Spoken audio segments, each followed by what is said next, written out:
Hi everyone, welcome to my Cafe Racer channel. In today's episode I will show you the most crucial and exciting step in the process of turning a classic motorcycle into a cafe racer, which is cutting the rear frame to achieve the goals of the 50s. But why cutting the frame and how not to lose the homologation? In this video you will discover why cutting the rear frame, how to cut the rear frame, stripping all the unnecessary parts, and the legal requirements that you need to follow, and the final result. Hi, I'm Mark. I'm passionate about vintage motorcycle and classic cars. On this channel, I tinker, restore and tune vintage bikes, sharing straightforward practical tips, DIY tutorials and real-world stories from my workshop. Welcome to Cafe Racer Garage 232. So why cutting the rear frame? In the 50s, the main goal of building a cafe racer were to create a lightweight, fast and easy to use motorcycle, specifically suited for sprints between two villages, or better say between two cafes, or along straightaways. So back to the project, I removed the original large seat and fabricated a shorter, lighter and more stylish model. By the way, the making of this seat is part of another one of my video. The video link is here below in the description. To do this, you have to cut the rear of the chassis. It's a crucial step of the project and I will show you how I reach a result that is both design oriented, so cafe racer look, functional and still legal. But before you grab your grinder and go further, an important reminder: modifying the chassis can impact homologation, so proceed carefully, doing the work by the book. I explain further in this video the key points to anticipate and avoid traps and stay within the rules. Stay till the end. So let's start cutting the frame. Oh my god! As shown here, I cut the frame and of course I measured with precision the part I want to remove while keeping a margin. If needed, I would rather trim a small piece again to avoid cutting too much and having to re-weld a piece which would weaken the chassis structure. After cutting, I temporarily inserted a tube into the frame openings to quickly visualize the overall look and validate the design. A common mistake is cutting too quickly or without checking the alignment. Always measure twice, cut once.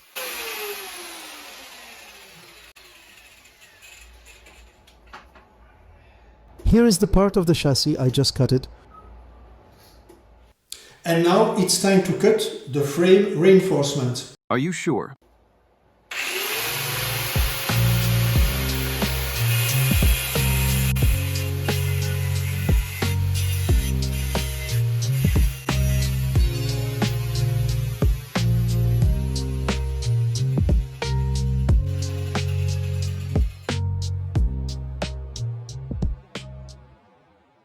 Of course, there will be a need to reinforce the chassis elsewhere afterwards, when the hoop will be welded.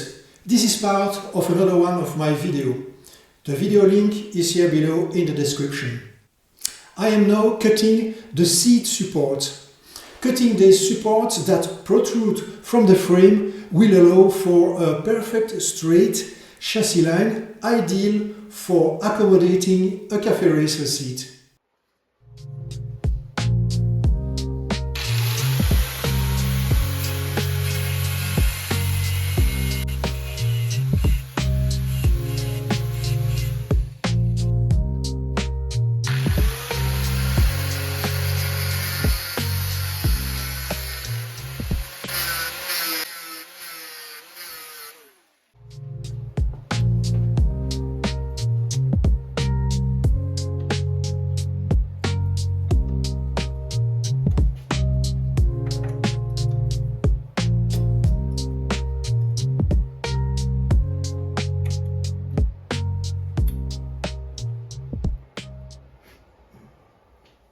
Since I will fabricate a new housing for the battery, I don't need the manufacturer's one, so let's cut it off.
The video link of the battery tray fabrication is here below in the description. Now that all those supports items have been cut, I will sand the chassis with a grinder. I'm using a rough disc to start with, then with a softer one.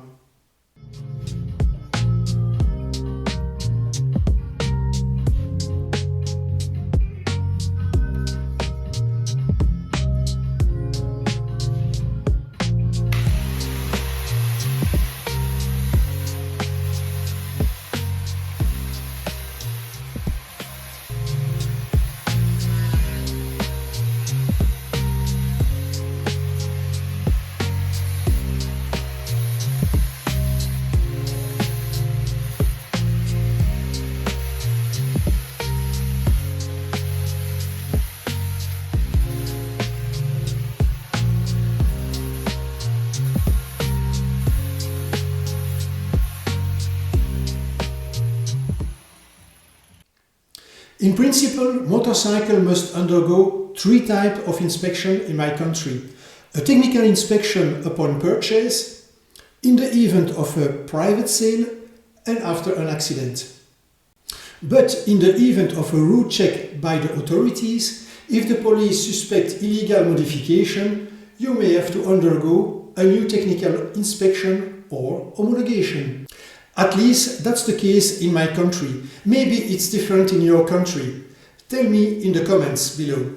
Generally, it is important to ensure that safety, frame geometry and structural integrity remain guaranteed after any modification. In my country, the rule of thumb for passing homologation and technical inspection is that you can modify the chassis, for example, to improve the aesthetic or add elements or accessories, but you must not weaken the structure, mounting points or frame geometry, and you must not alter the overall behavior of your motorcycle.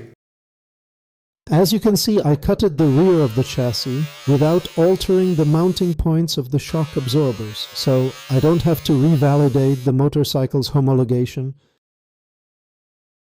But cutting into this red section could weaken the shock absorber mounting, its security and impact homologation, so check your local regulations. A tip: have your modification, for example your welds, checked by the brand dealer or by a qualified professional. But it is essential to verify the regulation and the technical inspection rules in your country before any cutting or modification that could affect critical areas of your motorcycle. The modifications shown in this video do not require any certification. Let me know below in the comment if the same rule apply for your country, and specify your country, of course. This will be helpful for others. Thank you.